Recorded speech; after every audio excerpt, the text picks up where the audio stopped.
the main thing is if you've been waiting because the market was kind of crazy these last 2 years for a buyer that couldn't compete, now you can compete. The Real Estate Wise Guys podcast. What is up, my friends? Welcome to the Real Estate Wise Guys. Today, we are going to discuss 5 things buyers should avoid. But before we do that, we're going to jump into some market stats and talk about the current market conditions. So, Sean, I'll have you take it away. Tell us about Austin's real estate market right Yeah, now. we are. The numbers are always pretty late when we receive them. So the numbers that we are going to be talking about today are from January. We get them in late February. February is a short month, so today we are filming on March 1st. So again, we're always looking back, 45 plus days, but January's numbers came out essentially flat, stronger on unit sales, but the pricing was flat for December, which was kind of to be expected. And the positive that I saw is pendings were up significantly from December. So that's real activity. We're seeing a lot more contracts or a lot more properties go under contract. February should see the result of that with all the closings happening. And that was really a byproduct of lower interest rates. We saw a pretty significant drop from October through really the end of the year, and that moved the needle enough for a lot of people. Jumped off the sidelines, started looking at homes, getting them under contract. Since then, we've seen rates tick back up into the mid sixes. So we'll see the byproduct of that slow down, if there is one, or at least at the same level in the next month's numbers. So yeah, I mean, overall, the uptick in activity is reassuring, and the pricing. I mean, Zach and I talked about this quite a bit. We do think most of the kind of price movement down has already happened. We are a little over 20% from the highs, which normally you're going to see a seasonal adjustment within the year of 8 to 12%. I mean, you go back historically, we see that. So we kind of fell down and we're staying down. But the expectation is don't see that much more movement further down before we start to see kind of us lift back up and hopefully see some, normal Austin appreciation, which we've seen for, the last 50 years. The last 2 years were a bit of an exception. Yeah, for sure. We're at $525,000 for a median home price right now, which is down 4.6% from last January. But that is up over 7% from January 2021. So we're still, even though we've gone down from the peaks in 2022, we're still an appreciating market when you look at it for more than just a year. I think, like Sean said, we're probably close to the bottom, if not at the bottom, pricing wise. I think we still have plenty more months of lower transaction volume. That's where we did see a big decreases in the amount of transactions. We're currently at 678 pending listings, which is down 20%, 26% from last year. So our activity is down, but in general, the feel in the market from where we were in like November, December, we're starting to see more activity in general. Both of us have seen our phones start to blow up a lot more. We're getting a lot more interactions with clients and people that are looking at getting into the market or selling in this market. There's more activity coming. It's not going to be anything like it was in 2023, but in general, we're trending in the right direction with transaction volume. And I think price is going to start ticking up as well. We are going to see some big negative numbers when it comes to the percentage of price appreciation in the next few months, though. If we look back at where we were in March, April, and May of last year, we're at 630,000 as a median home price in March, 640 in April, and 654 in May. We are not going to get back to those numbers by April and May of this year. So we're going to see a pretty substantial negative percentage there. But again, to keep it in perspective, if you look back at 2 years, and if we're anywhere around like 550 median home price, we're still going to be up 5-7% from that standpoint 2 years ago. So overall, it's still an appreciating market if you look back at a 2-year total. So it's not like the bottom has completely fallen out. It's just lower than where we were at the highs in 2022. Yeah, and Zach mentioned the fall that we've seen. So he touched on it'll probably be April or May when we see that biggest depreciation number in the median sales price. And that's just we've kind of fallen off that perch, and we have not really come back up like we normally see in kind of the seasonality of the market. Normally we always kind of peak in that May, June timeframe. It'll fall towards the end of the year, and then kind of the last quarter starts to pick back up a little bit, and then that's where the new year starts. And then it's kind of a ramp up from January to May to kind of reach or surpass the previous year's numbers and median price. But in this case, it is we've got 120 grand to basically go, and there's a good chance like we will get back into those numbers probably within 18 months, but 2023 is very unlikely. The thing about median price, it kind of comes down to two things. It's supply and demand, and this is kind of goes in the same thing as interest rates. So when you don't have a ton of demand, then prices are going to soften. If you've got a ton of demand and limited supply, that's what happened in 2021. So the biggest thing, if rates come down, we'll see that demand pick up, and that appreciation will likely climb faster. So rates are going to affect a lot of this because that's a big important piece for most home buyers looking and sellers.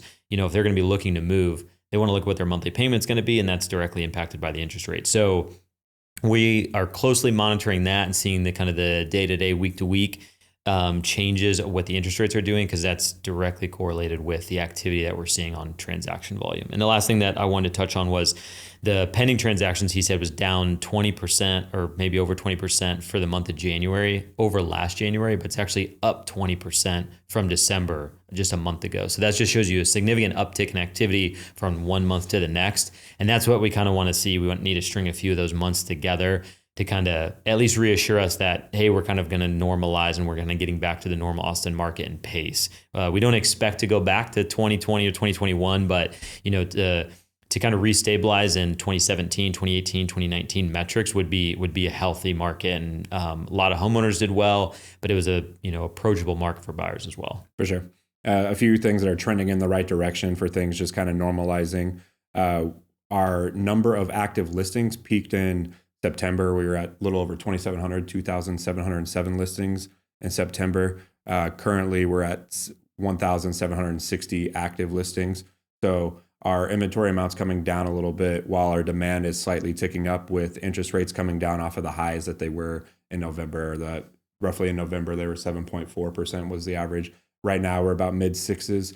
They're kind of been hovering around that for the last few weeks. So those are trending in the right direction. Now, the big question with all of this that you're probably wondering as an individual that's either considering buying or selling or investing, are we at the bottom? Is now a good time to buy? Is now a good time to sell? What does this all mean? No one has a crystal ball. I think the biggest thing that I always say is when the best time to buy for buyers when they're ready. And that's both financially, emotionally, ready to kind of make that next step.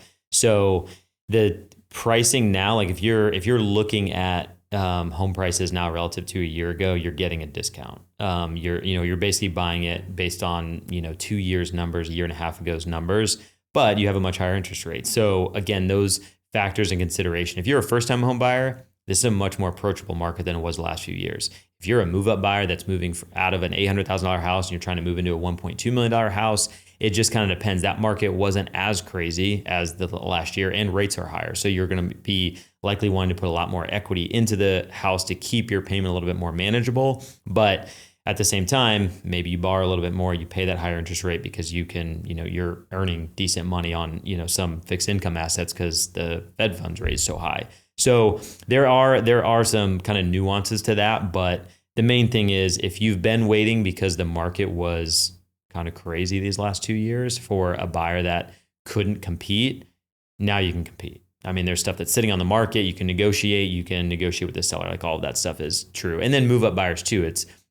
That was the biggest reason why sellers weren't moving these past few years, because they had nowhere to go. They couldn't sell without buying something, and they couldn't buy something because they couldn't without selling their first place. Now you can get in the market and you can actually make those kind of lateral or move up moves. Yeah, for sure. The big part is what your situation is. This market has more opportunities for buyers, and I think a little bit more opportunity for move up buyers and sellers than we've seen in the last few years, for sure, just because there's less competition and less chaos when it comes to the amount of options available after you get your home sold. And if you position your home properly out of the gates, you can get your home sold. You just have to do the work up front to make sure that it's going to be positioned properly. There are still plenty of homes selling right now. It's much more about where you're at, and if you are in a position where you're ready to buy or ready to invest, that's something that you need to sit down and talk to a realtor about, talk with your lender about, and make sure that the numbers make sense. But as far as like being concerned of the market's still going like crazy down. I think we're kind of at a position where I think we're expecting to be flat to with a little upward trajectory over the next few months, but it's not going to be something that is dramatic either way, I don't believe. Yeah, I mean, prices have really now we've strung like 3 months in a row where prices have essentially remained flat. So to think it's going to fall significantly, you would think that like given the current environment, I mean, we fell to plateau for a bit and continue to fall. Not to say that it can't. I just think if it does, it's going to be significantly less than, maybe it's another 5% as opposed to like another 15%. But given we're headed into the spring season, depending on what rates do, which, if we can get back into the fives, that demand will help and complement that we'll see, we should see prices kind of definitely plateau, if not increase, citywide. And that's going to depend. I mean, there's a lot of variables here. And I do think a lot of people in the industry, their prediction and the expectation on that timeline is shorter than what it's ultimately going to be. And I think part of that is just hope. When you're in it, you're thinking like, oh, we know these things are going to happen. We think they're going to happen this year. And turns out it's actually going to be spread out over 18, 24 months, not 12 months. And that's just, the optimism and hope when you're in the industry. For sure. All right. Shall we move on to the 5 things buyers should avoid? Yeah, let's get into it. Right. Tell me about number 1. Number 1 is going over budget. What are things we need to look out for to make sure we don't do that, Sean? Going over budget, it's kind of 2 different things. It's not just the price, when you're, just looking at sales prices, but it's factoring in what that monthly payment is made up of. And that's obviously you've got your mortgage payment, you've got property taxes, homeowners insurance, HOA, if you're in an HOA, but just being mindful of that payment. And if all of those or the only one of those that is fixed is your, mortgage payment. Property taxes will adjust, your HOA can adjust, and a lot of times does. It's a little bit slower and, a little bit more incremental. And then your insurance will adjust annually as well. Those are a little bit more nominal because they're smaller, line items, but property taxes is a real one that can jump up and impact your monthly payment significantly. But the fixed payment, that's the interest rate, that's your mortgage that you want to, focus on. But all of those things kind of factoring in a little bit of growth year over year. You hope that your income would grow with that as well. But those are it's not just, oh, I'm looking for a $600,000 house and that's it. You really got to look at that monthly payment and crunch the numbers, make sure you're using the correct property tax rate, asking about the HOA, have they done any special assessments or do they anticipate increasing the HOA fees? And then also looking at the property taxes, seeing how undervalued it is on the tax district, that you're likely to see a significant pop once you buy it. There's homes out there that are, they're undervalued from the tax appraiser standpoint by hundreds of thousands of dollars, and that's going to impact you $1,000 a year if you don't pay attention to that. And hopefully the lender, they will look at that stuff and they will use the value of current price, current value than they would the historic tax values to make sure you don't end up with, a $500 increase in payment, which does happen. And those are the things to look out for when it's not just the sales price, but it's really, what that monthly obligation is each month. For sure. Property taxes is a big one. Lots of times when you're getting your estimate from the lender, they're going to pull the existing taxes from the property. And like Sean was explaining, if somebody's been living in that home as their homestead and have the homestead exemption on it, that assessment hasn't increased to the level that the market has. So they might be paying, on a $400,000 or say a $500,000 house that they bought for $200,000 10 years ago, that tax bill might be $10,000 less for the year. And you're paying roughly $800 more a month in taxes than what they are currently paying. And so if you don't put that into consideration when you're looking at those estimates, that's greatly going to change your monthly affordability. The big component when we're looking at all this from a budget, like how do we avoid going over budget? Anytime I'm working with clients, I want to look at it from 2 different standpoints. The first is their entry cost. What are they bringing to the closing table? What do we have available for down payment and closing costs?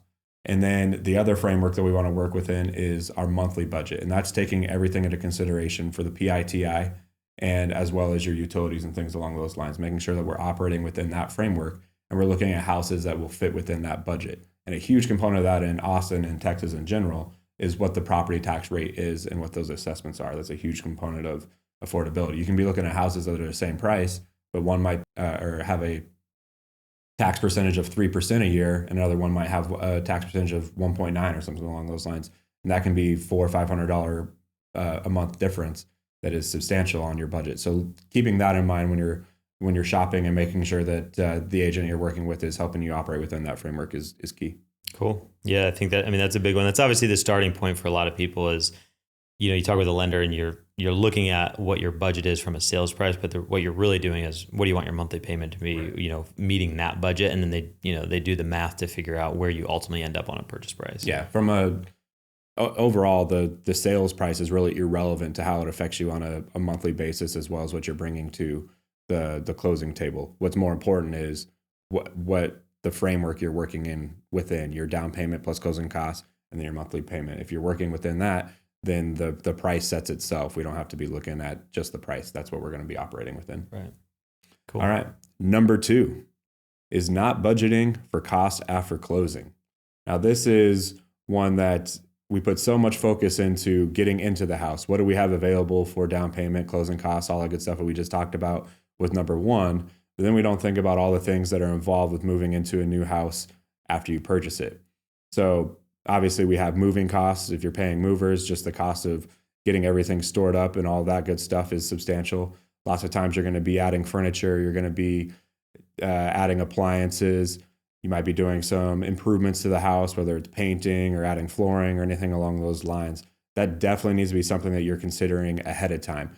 You don't want to put yourself in a position where you are spread way too thin because you didn't consider the elements that are going to come after closing. Yeah, and another big one is not even spread thin, but then you may be put in a position where you can't do some of those things. So yeah, obviously you're going to pay for movers and you get stuff moved in, but if you don't have money to do the floors or to, upgrade some countertops or a bathroom or whatever. And those are the things that factor in the overall picture. Your down payment obviously is going to be their biggest cash draw, and earmarking some of that money of like, once we close, we are going to want to do X, Y, and Z, and making sure that you save money for that. So you're not thinking about those things when you're making the decision to buy the house. You ultimately buy the house, and then you don't get to make those improvements or make those changes that you want. And another big common one is landscaping, just doing stuff outside. And that's just, outdoor furniture. A lot of people are moving from smaller spaces or an apartment or condo of some sort, and they don't have outdoor space. And now that's all new furniture that you're buying, and just stuff that you would have outside, you grill, like all those things that you don't really think about until you end up in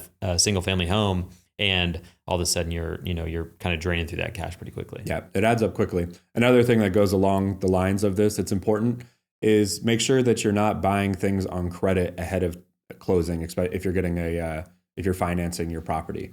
So this is something that can change your debt to income ratio and can change your approval term. So you might have the initial approval from your lender, but if you buy a fridge, washer, dryer, or God forbid you go get a car on credit or something along those lines, that can change your approval status. So make sure that you're checking with your lender before you're making any purchases on credit ahead of closing as well. Even if that's intended for after closing, it can impact your ability to close on the loan. So definitely avoid that. Yeah, it's the car is a big one because obviously that's a large monthly payment. If you are buying, furniture, they have like payment plans, that sort of thing. That a lot of times it's a negligible amount of money, but it will certainly impact the qualification. If a lender sees that, it can throw a wrench in the lending process. No doubt about that. All right, on to number 3. Number 3 thing to avoid as a buyer is buying a money pit. Don't do it, Sean. Don't do it. Buying a lemon. That pig with lipstick on it. Don't do it.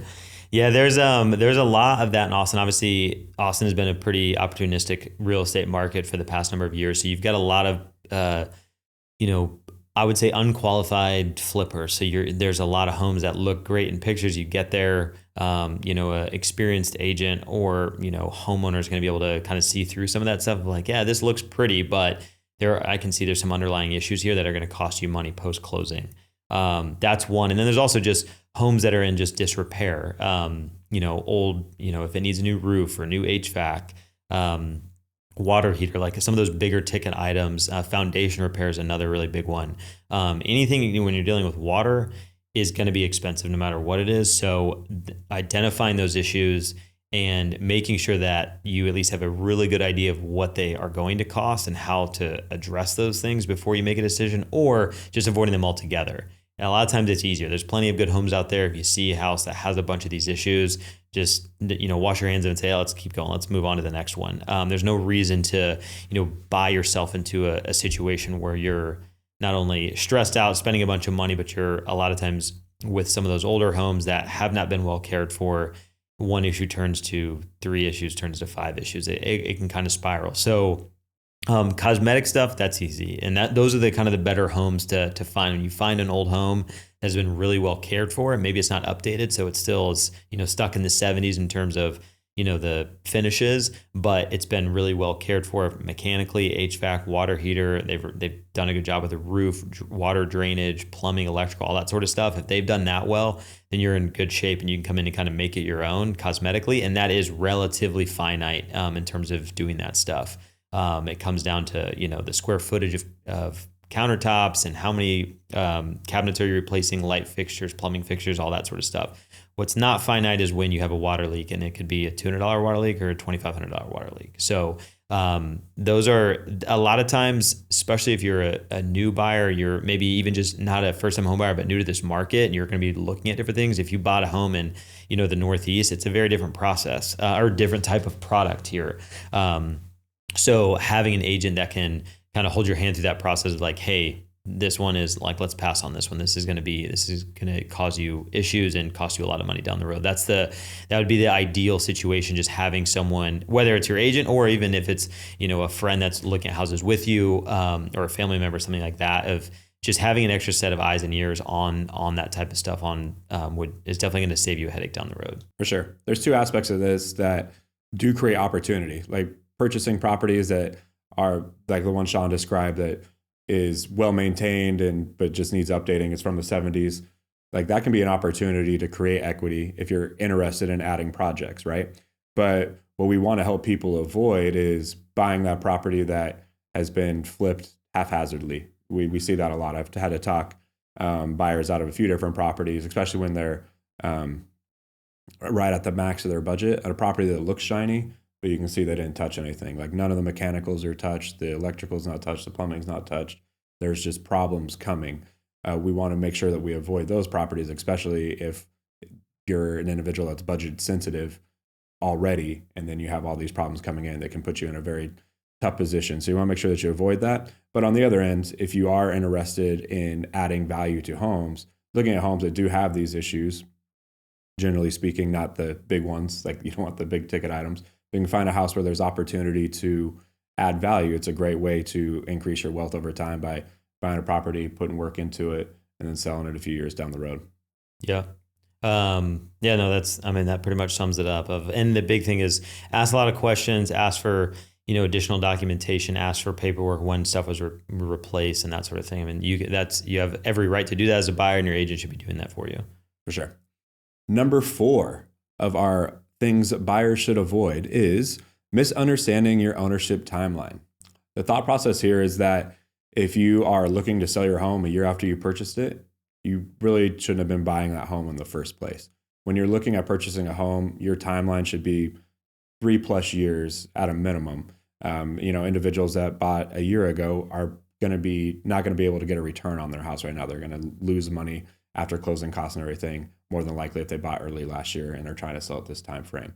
So making sure that you're putting yourself in a position where you're not in a rush to have to sell your home is very important. Yeah, and that's one of the first questions I address with buyers is, how long do you intend to live there? And it's kind of a 2-part question because you only have to live there for a certain amount of time if you intend to rent it. Like if that's an opportunity, you plan to turn it into a rental property, then you may only want to live there for a year or 2 and then rent it out, which is great. If you're planning on living there for a year or 2 and then selling it, that's where it's like, we really need to reconsider like your options here, because you don't want to be in a situation where you're buying something, fast forward 24 months later, you're trying to sell it and you don't have enough appreciation to take care of closing costs, and you would be better off renting. A lot of times too in Austin, you're not having to tie up, your down payment money. It probably would be cheaper to rent in that short time period.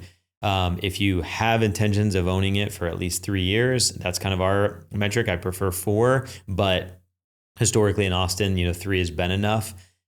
This last year, we'll see if that's kind of an exception. Because if you bought in 2021, and you're selling this year, that you saw enough growth in 2021 to kind of take care of you. But we'll see if you bought in early 2022, we'll see how long that timeline will ultimately take to kind of catch you back up. But the main thing is, if you are thinking about, if you don't have intentions of owning it 3, 4, 5 years, then ask a lot of questions, really lay out like, why do you act, like think about why you actually want to buy, because you may be better off, continuing to rent.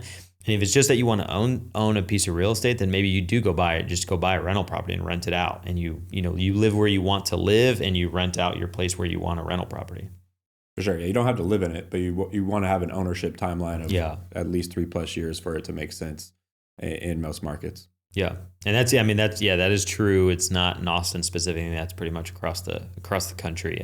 Anytime you're owning less than that, you have closing costs. If you buy it today and try to sell it tomorrow, you would lose money because of closing costs. So you have to catch up that, and then you have to, hopefully have some appreciation to be able to walk away with. Roughly 9-10% of the sales price is going to be caught up in closing costs. So if you, like Sean said, you buy yesterday and sold today, you're going to be losing roughly 10% off of the sales price. So that is not a great strategy. Yeah, and when we get that timeline, Austin over the last 50 plus years, even excluding these last few years, it averages a little over 5% year-over-year appreciation. So that's 2 years to essentially break even, which is why we say 3 years. That gives you a healthy cushion to obviously recoup your closing cost, and you walk away with additional money in your pocket.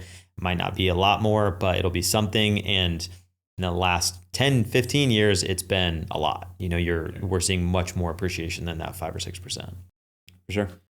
Our final thing to avoid as a buyer is not claiming your homestead exemption.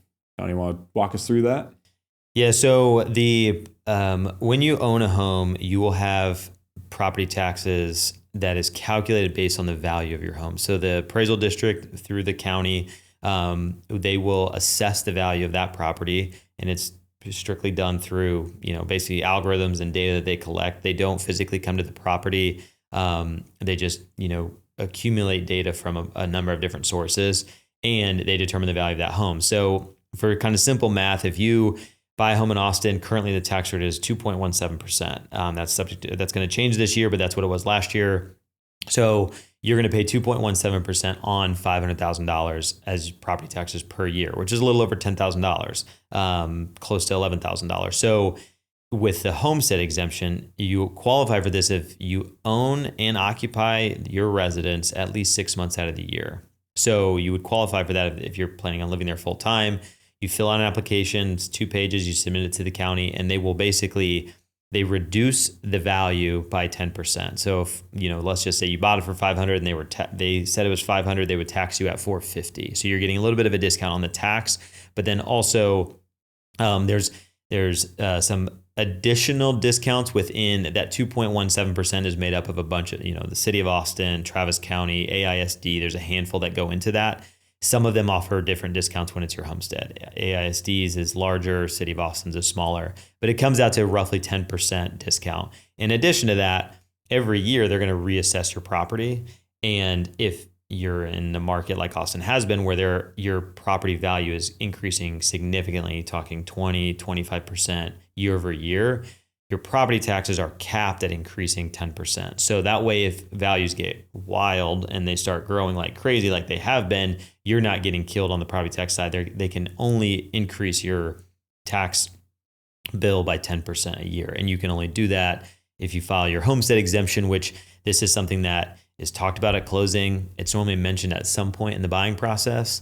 And then if your agent is not sending you a reminder, you likely won't do it and you'll forget about it. You'll get some random mail to look like junk mail, and it is junk mail, but you likely won't trigger anything for you to go do it.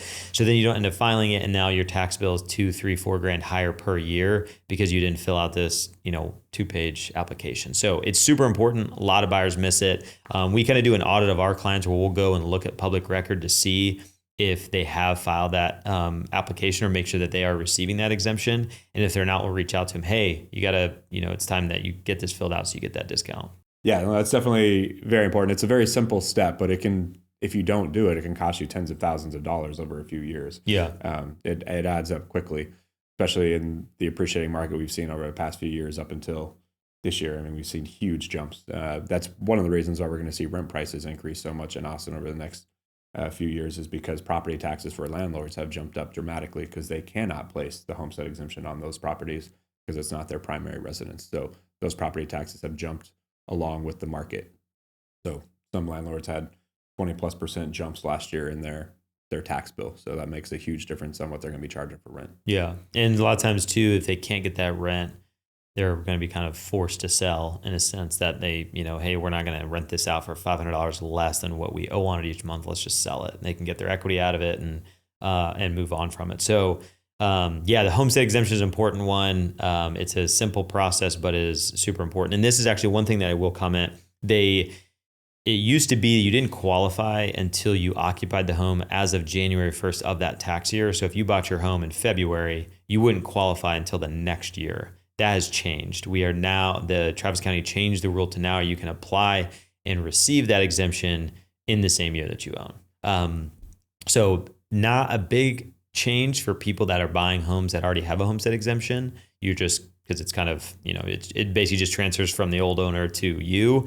But if you're buying a home that was a rental property, or you're buying a new construction home that didn't have an exemption on it, it makes a big difference. Because if you bought in February, I mean, that's 11 months that you're going to receive that benefit. You get it 11 months sooner. So a big change in Travis County, and that's new as of this year. There one aspect of that, the assessment does change when it transfers ownership. So if their assessment was at $300,000, but you purchased it at $500,000, your starting point is more than likely going to be around $500,000, and then you'll be capped at 10% a year that they can increase that each year.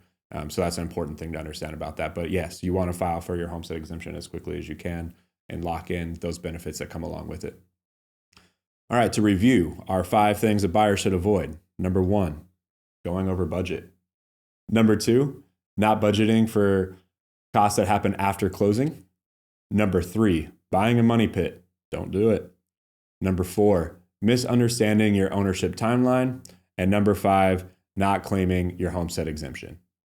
Now, with all of this, if you're looking to purchase in Austin's market or the surrounding areas, Sean and I are here to help along with the rest of our team. And we're happy to help walk you through that process and put you in a position that's going to be successful for you. If you have any questions in general about real estate, you can reach out to both of us through our website, wiseaustin.com, or you can find us on Instagram at Wise Property Group. All right, my friends, have a wonderful day, and thanks for listening. We'll see you next time. Thank you, guys.